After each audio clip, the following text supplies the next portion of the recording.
Zero tolerance की नीति के तहत बड़ा एक्शन देखने को मिला। एक्ट्रेस दिशा पाटनी के घर पर फायरिंग के आरोपी बदमाश यूपी एसटीएफ, दिल्ली पुलिस और साथ ही हरियाणा पुलिस के ज्वाइंट ऑपरेशन में मारे गए। बरेली में दिशा पाटनी के घर पर कई राउंड फायरिंग की घटना हुई थी और घटना का सीएम योगी आदित्यनाथ ने संज्ञान लिया था और जल्द से जल्द खुलासा करने का आदेश भी दिया था। सीसीटीवी फुटेज के सामने आने के बाद में पुलिस और साथ ही यूपी एसटीएफ की टीम बदमाशों की तलाश कर रही थी और दोनों बदमाश चर्चित गैंगस्टर रोहित गोदारा गैंग से जुड़े हुए थे। वहीं फायरिंग की इस घटना में 3 शूटर अभी भी फरार हैं। आपको इसी से जुड़ी हुई एक रिपोर्ट दिखाते हैं।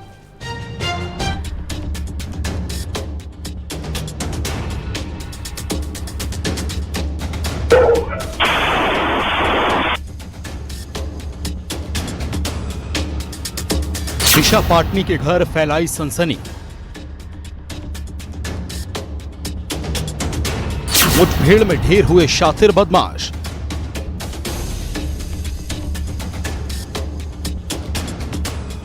बारह सितंबर को फायरिंग, 17 को एनकाउंटर।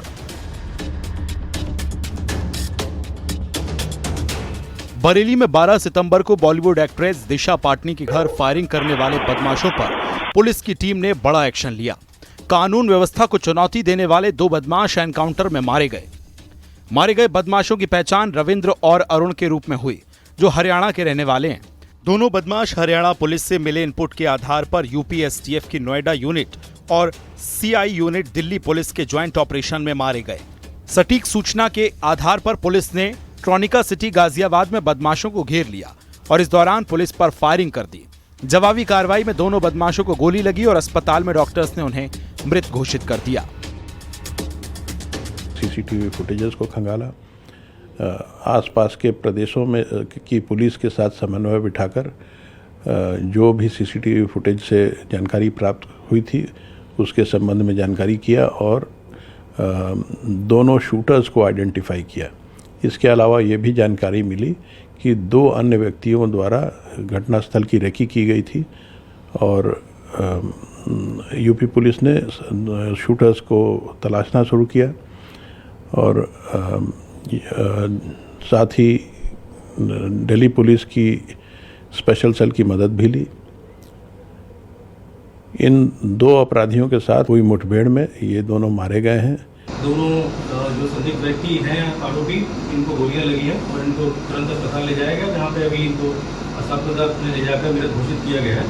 इस कार्रवाई में हरियाणा पुलिस की जो टीम थी उसकी गाड़ी, सरकारी गाड़ी पे भी कुछ फायर लगे हैं आरोपियों की तरफ से और इसके अलावा दिल्ली पुलिस के मुलाजिम को बाजू में गोली लगी है, जिसका उपचार अभी कराया जा रहा है। दिशा पाटनी के घर बाइक से पहुंचे बदमाशों ने पहले रैकी की और फिर दहशत फैलाने के लिए कई राउंड फायरिंग की घटना को अंजाम दिया। सीसीटीवी फुटेज के जरिए बदमाशों की पहचान की गई और 4 आरोपियों के नाम सामने आए, जिनमें हरियाणा के रहने वाले रविंद्र, अरुण और यूपी में बागपत के रहने वाले नकुल और विजय का नाम सामने आया।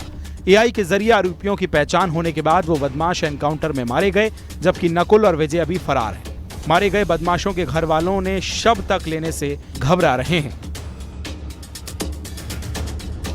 इनकी बॉडी को गाजियाबाद के लोनी के अस्पताल से लाया गया था और तकरीबन 12:30 बजे के करीब इनकी बॉडी को वहां से ले जाकर और 1 बजे के करीब यहाँ पर लाया गया था। तस्वीरों में आप देख सकते हैं ये पोस्टमार्टम हाउस है। दोनों बदमाशों के परिवार से भी संपर्क किया गया है, लेकिन अभी भी इनका परिवार का कोई भी सदस्य नहीं पहुंचा है। सोशल मीडिया पोस्ट के जरिए हमले की जिम्मेदारी गैंगस्टर रोहित गोदारा ने ली है। संतों को लेकर टिप्पणी पर नाराजगी की बात कही थी। हालांकि दिशा पाटनी की बहन खुशबू पाटनी का कहना है कि उनकी बातों को तोड़ मरोड़ कर पेश किया गया था। अब इस घटना के बाद बड़ा एक्शन सामने आया है और एक्ट्रेस दिशा पाटनी के पिता और रिटायर्ड डिप्टी एसपी ने इस कार्रवाई के बाद कुछ इस अंदाज में अपनी प्रतिक्रिया दी। सुनिए। जितने भी धन्यवाद या आभार के शब्द हैं वो मुख्यमंत्री जी के लिए कम है।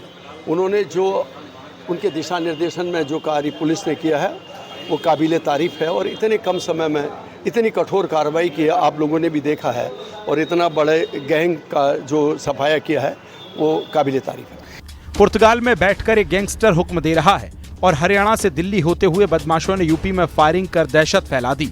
लेकिन इस कार्रवाई के बाद ये साफ हो गया कि यूपी में कानून हाथ में लिया तो पुलिस की टीम किसी भी चौराहे पर मिल सकती है और अंजाम सबके सामने है। Bureau report, news 18, Uttar Pradesh, Uttarakhand.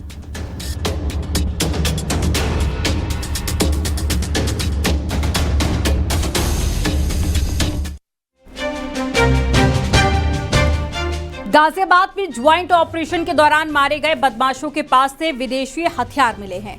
बड़ी संख्या में कारतूस और विदेशी हथियार मिलना इस बात का संकेत है कि यूपी में गोल्डी बरार और रोहित गोदारा अपना गैंग फैला रहे थे। दिशा पाटनी के घर पर फायरिंग के बाद में धाक जमाने की कोशिश कर रहे थे, लेकिन अपराध के खिलाफ जीरो टॉलरेंस की नीति बदमाशों पर भारी पड़ गई और पुलिस ने बदमाशों को मार गिराया। आधुनिक हथियार वाले बदमाश एआई कैमरे से तस्वीर के बाद में पुलिस के निशाने पर आ गए और अंजाम एनकाउंटर के रूप में दिखा। आपको रिपोर्ट दिखाते हैं।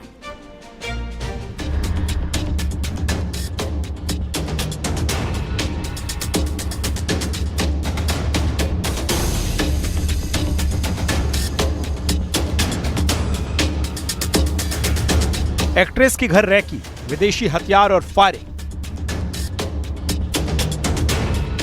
ग्लॉक और जिगाना पिस्टल वाले शातिर शूटर।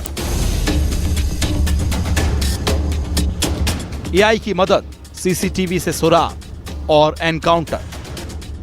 गाजियाबाद के यूपी और दिल्ली हरियाणा में पुलिस के ज्वाइंट ऑपरेशन में मारे गए बदमाशों का कनेक्शन सीधे तौर पर रोहित गोदारा गोल्डी बरार गैंग से सामने आया। पुर्तगाल में बैठकर गैंगस्टर अपने शूटर्स का इस्तेमाल कर रहा है और दहशत फैलाकर रंगदारी वसूलने की कोशिश कर रहा था। बरेली में दिशा पाटनी के घर पर फायरिंग करने वाले बदमाश रविंद्र और अरुण के पास से जिगाना पिस्टल मिली है, जिसे देखकर पुलिस और जांच एजेंसियां हैरान हैं। इनके पास से 2 सोफिस्टिकेटेड 9mm पिस्टल्स बरामद हुई हैं, जिसमें एक जिगाना कंपनी का है और दूसरा ग्लॉक है। इनके पास से काफ़ी भारी संख्या में कारतूस भी मिले हैं। इनके द्वारा पुलिस पर ताबड़तोड़ फायरिंग भी की गई और लेकिन इस मुठभेड़ में इन दोनों की मौत हो गई। फायरिंग के सनसनीखेज मामले में पुलिस की टीम को सीसीटीवी फुटेज मिले थे। दिशा पाटनी के घर के बाहर लगे कैमरे में बदमाश की रैकी से लेकर फायरिंग तक की घटना रिकॉर्ड हुई। बाइक पर सवार बदमाश नजर आए और एक बदमाश रविंद्र भाटी लाल जूते पहने हुए दिखाई दिया। दूसरे फुटेज में 4 बदमाश दिखे, जिनकी शिनाख्त होने पर पुलिस की टीमें तलाश शुरू की और आखिरकार रविंद्र और अरुण मुठभेड़ में मारे गए। इसमें से एक अपराधी रविंद्र ने पहले भी पुलिस पर गोली चलाई थी और ये जानकारी मिली है कि इसने हरियाणा पुलिस के एक कर्मचारी को सीने में गोली मार दी थी। वो घटना भी संभवतः गोल्डी बरार और रोहित गोदारा गैंग के कहने पर ही की गई थी, जिसमें इस गैंग के एक व्यक्ति को पुलिस की गिरफ्त से छुड़ाने की कोशिश की गई थी। तो इससे ही आपको जानकारी मिल सकती है अथवा अंदाज मिल सकता है कि ये किस प्रकार के शूटर्स थे। लेकिन मुझे उम्मीद है कि आज की मुठभेड़ के बाद ये इस प्रकार की हिमाकत कोई और गैंग नहीं करेगा और यूपी के जीरो टॉलरेंस की नीति को, क्राइम के प्रति जीरो टॉलरेंस की नीति को चैलेंज नहीं करेगा। एक बड़े गैंगस्टर के शूटर्स यूपी में सनसनी फैलाकर भाग निकले, लेकिन कुछ ही दिनों के भीतर एक ज्वाइंट ऑपरेशन में मारे गए। जाहिर है कि अपराध के खिलाफ यूपी में जीरो टॉलरेंस की नीति से साफ हो गया है कि कानून हाथ में लिया तो पुलिस की टीम छोड़ेगी नहीं। Bureau report, news 18, Uttar Pradesh, Uttarakhand.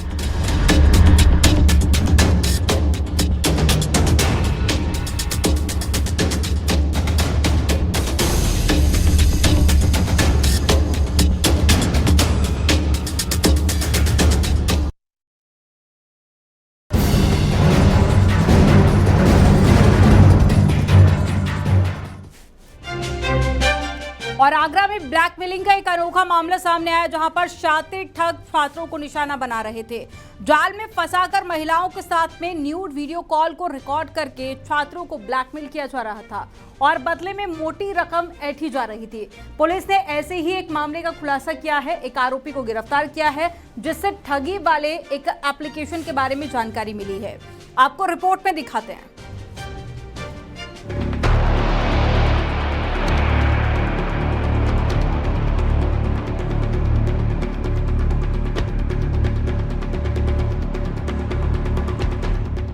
Agra में न्यूड कॉल के जरिए ब्लैकमेल करने वाले गैंग के खुलासे ने सभी को हैरान कर दिया। ये गैंग नाबालिग स्टूडेंट्स को निशाने पर लेकर उनसे रकम वसूली की घटनाओं को अंजाम दे रहा था। ऐसा ही एक केस सामने आया जिसमें 11वीं में पढ़ने वाले 16 साल के छात्र को शातिरों ने निशाना बनाया। सोशल मीडिया के जरिए पहले महिलाओं से न्यूड वीडियो कॉल कराई गई, फिर उस वीडियो कॉल को रिकॉर्ड कर छात्र को ब्लैकमेल किया जाने लगा। थी कि एक व्यक्ति है जो फर्जी एक ऐप चला के लोगों से पैसे की ठगी करता है वीडियो कॉल करा के। इस पर पुलिस ने तुरंत संज्ञान लिया, एक व्यक्ति गिरफ्तार किया जिसका नाम अजय है। यह 2023 से पहले एक टैंगो ऐप पे काम करता था, अभी एक कोम ऐप पे काम करता था। इसमें ये लड़कियां थी, जो 2 लड़कियां थी, उनको उसने रखा हुआ था, खुद भी चैट करता था, ऐप के थ्रू चैट करता था। फिर उसके बाद जो है ये अपना फ़ोन नंबर शेयर करता था, लड़कियों को फ़ोन नंबर शेयर करता था, उस पर वीडियो कॉलिंग की जाती थी, इससे पैसे लेता था। दरअसल पीड़ित लड़के ने कोम नाम के एक एप्लीकेशन को डाउनलोड किया था। इस एप्लीकेशन के जरिए महिलाओं से न्यूड वीडियो कॉल के माध्यम से उसे जाल में फंसा लिया गया। भरतपुर के रहने वाले अजय कुमार को पुलिस ने गिरफ्तार किया तो पता चला आरोपी आगरा के शाहगंज थाना इलाके में किराए के घर में रह रहा था। महिलाओं को पैसे का लालच देकर गैंग से जोड़ता और फिर गैंग से जुड़ी ये महिलाएं न्यूड वीडियो कॉल करती थीं। आगरा पुलिस अब गैंग के अन्य सदस्यों की तलाश में जुटी है। पुलिस के सामने महिला का नाम भी आया है। पुलिस इस ऐप को संचालित करने वाले आरोपियों पर शिकंजा कसने की तैयारी कर रही है। काफ़ी लोगों के साथ ऐसा काम किया, ठगी की है। उसे बोला जाता था कि आप वीडियो कॉल करेंगे, ये करेंगे, लेकिन बाद में कभी कभी वीडियो कॉल्स भी नहीं की जाती थी, उनसे बात भी नहीं की जाती थी, उनसे पैसा हड़पा जाता है। इसे बहुत लंबे समय में चला आ रहा था। अब हम इस ऐप पे काम कर रहे हैं कि ऐप किसके द्वारा बनाया गया है, कब से संचालित है, ताकि एक बड़े गिरोह का पर्दाफाश हो सके। हर वर्ग के लोगों को शिकार बनाया जाता था, इसमें छात्रों से लेकर जो बुजुर्ग व्यक्ति थे सबको शिकार बनाया जाता था। काफ़ी लोग इससे पढ़ाई कर रहे नाबालिग बच्चे इस गैंग के लिए सॉफ्ट टारगेट होते थे, लेकिन अब पुलिस की टीम ने गैंग को अपना टारगेट बना लिया है। एक आरोपी पकड़ा गया, जबकि बचे हुए आरोपियों की सरगर्मी से तलाश जारी है। अधिकारी दावा कर रहे हैं कि ब्लैकमेलिंग के इस रैकेट को सलाखों के पीछे पहुंचाना ही उनका लक्ष्य है। कामिर कुरैशी, न्यूज़ 18, आगरा।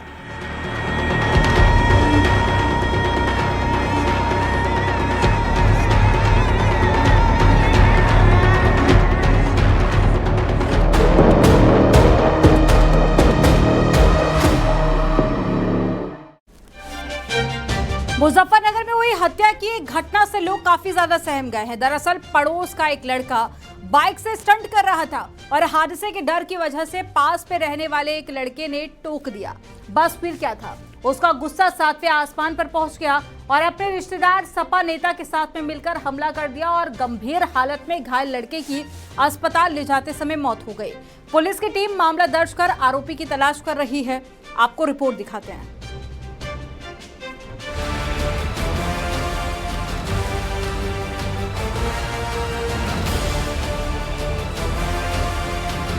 पश्चिमी उत्तर प्रदेश के मुजफ्फरनगर जिले से सनसनीखेज वारदात सामने आई है।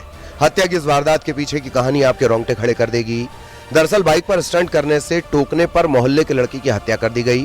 खालापार थाना इलाके के वार्ड 48 में मंगलवार शाम 25 साल के अफसार ने अपने ही मोहल्ले के साहिल को बाइक से स्टंट करते समय टोक दिया। उसे मना किया कि ऐसा करना जानलेवा हो सकता है। बस फिर क्या था, साहिल ने सपा वार्ड सभासद अपने चाचा अन्नू और आवेश के साथ मिलकर अफसार पर चाकू से हमला बोल दिया। गंभीर रूप से घायल को अस्पताल ले जाया गया, जहां उसकी मौत हो गई। खालापार पुलिस को एक युवक को 3 लोगों द्वारा चाकू मारने की सूचना प्राप्त हुई थी और जो परिजन थाने पर सूचना देने पहुंचे थे उनके द्वारा बताया गया कि जो मजरूब युवक है उसको उनके द्वारा जिला अस्पताल में एडमिट करवाया गया, जहां से उसको मेरठ रेफर किया गया था। वहां मेरठ में ले जाते वक्त उसकी जो है वो मौत हो गई थी। इसके संबंध पर थाना खालापार में वादी द्वारा सुसंगत धाराओं में मुकदमा पंजीकृत करने के लिए तहरीर दी गई है। इसमें 3 व्यक्तियों के विरुद्ध हत्या की धाराओं में मुकदमा पंजीकृत किया गया है। घटना की सूचना मिलते ही पुलिस की टीम मौके पर पहुंची और छानबीन में जुट गई। पुलिस को मिली जानकारी के मुताबिक आरोपी युवक साहिल बाइक से मोहल्ले में रोजाना स्टंट किया करता था। कई बार छोटे बच्चे हादसे में जख्मी हो चुके हैं। मृतक अफसार ने जब साहिल को स्टंट करने से रोका तो बदले में उसे अपनी जान गंवानी पड़ी। पुलिस इस मामले में आरोपियों के खिलाफ मुकदमा दर्ज कर गिरफ्तारी के प्रयास में जुट गई है। पुलिस हर एंगल से जांच कर रही है। इसमें जो भी अभियुक्त हैं जिनके द्वारा भी ये घटना कारित की गई है उनके विरुद्ध आवश्यक विधिक कार्रवाई अमल में लाई जाएगी। घर वालों का ये बताना है कि जो ये अभियुक्त गण है ये वहां पे गली में रैश तरीके से बाइक चलाते थे, स्टंटबाजी करते थे। इस बात को लेकर इनके द्वारा विरोध किया गया था और उस विरोध के फलस्वरूप जो अभियुक्त गण है इनके द्वारा वादी मुकदमा जो है इसके भतीजे पे हमला करके और इसको घायल किया गया, जिसकी बाद में उपचार के दौरान मौत हो गई। तीनों आरोपियों के खिलाफ हत्या का नामजद केस दर्ज किया गया है। गिरफ्तारी के लिए कई टीमें लगाई गई हैं। घटना के बाद मृतक के परिजन कड़ी कार्रवाई की मांग कर रहे हैं। वहीं दूसरी तरफ पुलिस के अधिकारी दावा कर रहे हैं कि आरोपी जल्द ही सलाखों के पीछे होंगे। दिनेश पवार, न्यूज़ 18, मुजफ्फरनगर।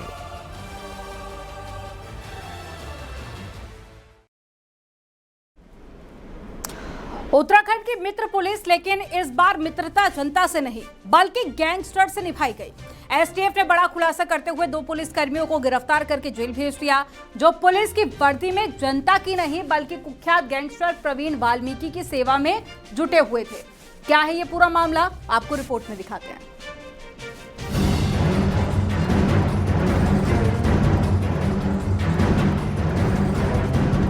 उत्तराखंड एसटीएफ की कार्रवाई और सामने आई पुलिस के साथ गैंगस्टरों की गहरी साठगांठ।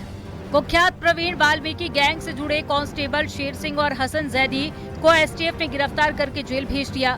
दरअसल कुख्यात बदमाश प्रवीण वाल्मीकि का हत्या, रंगदारी, अपहरण और भूमाफिया के तौर पर उत्तराखंड में बड़ा नाम है। अल्मोड़ा जेल में बंद रहने के बावजूद गैंग को ऑपरेट करता रहा और उसका खास गुर्गा और बीजेपी का पार्षद मनीष बॉलर भी जमीन कब्जाने के इस खेल में शामिल था, जिसको एसटीएफ ने पहले ही जेल भेज दिया। लेकिन जांच में एसटीएफ ने पाया कि दोनों कांस्टेबल न सिर्फ गैंग के संपर्क में थे बल्कि जेल जाकर प्रवीण